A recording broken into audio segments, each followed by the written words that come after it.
look at how hard that hurricane season will hit this year and how taxpayers ultimately across this country may get caught in the eye of the storm. I'm joined right now by Ken Reeves. He is the Director of Forecasting Operations at AccuWeather.com. David Sampson is the CEO of the Property Casualty Insurers Association of America, who was a former Deputy Secretary of the Department of Commerce, and Steve Ellis, the Vice President of the nonpartisan group Taxpayers for Common Sense. Good morning, gentlemen. Thanks for being here. Ken, let me start with you. How many storms are we expected to have this year?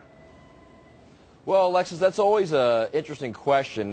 We actually have forecast in our preseason 10, which would be a below normal year, but it can be misleading in relationship to the story you just ran. The really last big year that we saw that was about, like, say, 8 was 1992, and people in Florida really know what 1992 meant. There was one storm which really changed the figure of Florida, and that's Andrew, and there were dozens of insurance companies that went out of business in that season just because of that one storm. So while we are predicting a below normal season, it doesn't necessarily translate into a below normal damage season as well. It depends upon where those storms make landfall, if they do, and how intense they are when they do so. All right, Steve, let me switch to you for just a second here. There is an issue here, and ultimately the issue is that the state of Florida has not allowed private insurers to remain competitive in the state, and thus far, I guess the blame or the responsibility has fallen on the state insurer. Walk me through why that's happening. Well, I mean, essentially, one is they have limited the insurance industry's ability to really charge appropriate premiums, but then even beyond that, they've stepped in with their own state fund, and obviously since that's subsidized, there's a lot of homeowners who have flocked to that. And so they've really kind of created this system where they are becoming the insurer of last resort, or maybe even the insurer of first resort for many homeowners, which is putting the state of Florida in a huge bind and a huge risk, which is why the congressman is trying to stick the tab to the rest of the American taxpayers. David, why is Florida in this mess in the first place? Well, Alexis, the first thing I'd want to point out, and I think everyone should know, is that the property casualty industry is financially strong, and we're prepared to fulfill all of our promises to the people of Florida and the rest of the country. But secondly, the issue here is rates have been artificially suppressed in Florida over the course of many years. Florida is the most hurricane-prone geography in the world, and when you have that many storms coming through on a regular basis, there is greater risk. Insurance is all about appropriately identifying risk and then pricing risk, and those normal market mechanisms haven't been allowed to function appropriately in the state of Florida. So, David, is it a form of manipulation? Well, the government has stepped in. Insurance rates are regulated in the United States, in most states, and certainly that's the case in Florida. And so insurers cannot just charge what their loss ratio would indicate would be the appropriate price. They have to go to the state insurance department, file a rate request, and then the state has to either grant or deny that. In the case of Florida, rates have been artificially suppressed or lowered over the course of many years, such that many insurers are saying the risk is too high, the rate of return is too low, and so they're having to limit their amount of exposure. And so you get to the situation where Citizens, the state insurance company, which is supposed to be the insurer of last resort, is now the insurer of first resort. It is the largest property insurer in the state of Florida, and one of the largest insurance entities in the world. You know, Steve, does this mean ultimately that we, the taxpayer, will be on the hook?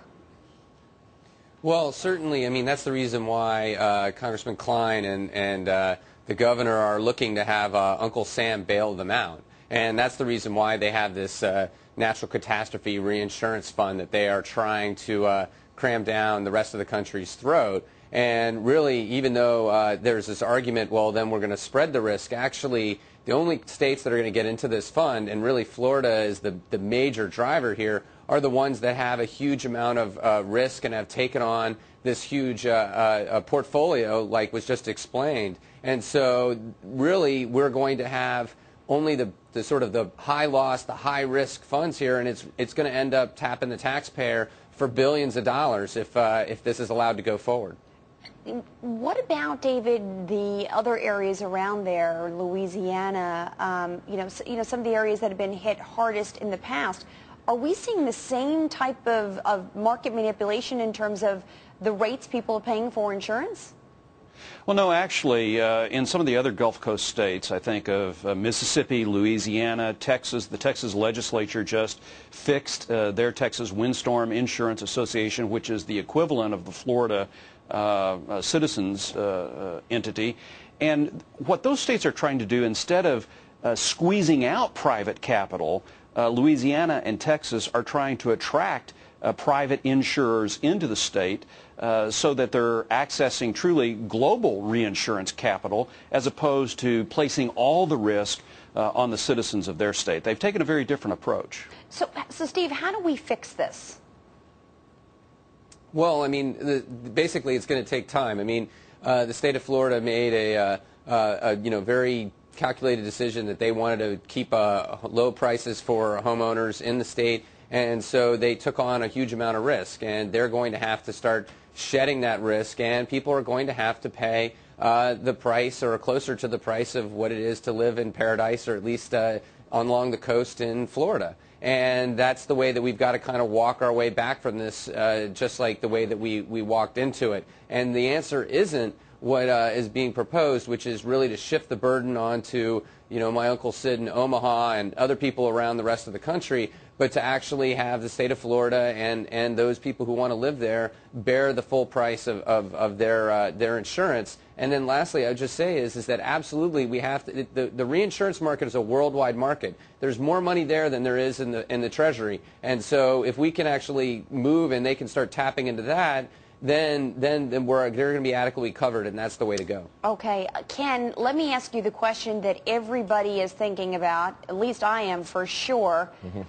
We're having an enormous amount of storms. I mean, real huge storms here on the East Coast. It's happening in a lot of places across the country. I'm assuming that this is causing a lot of damage as it is.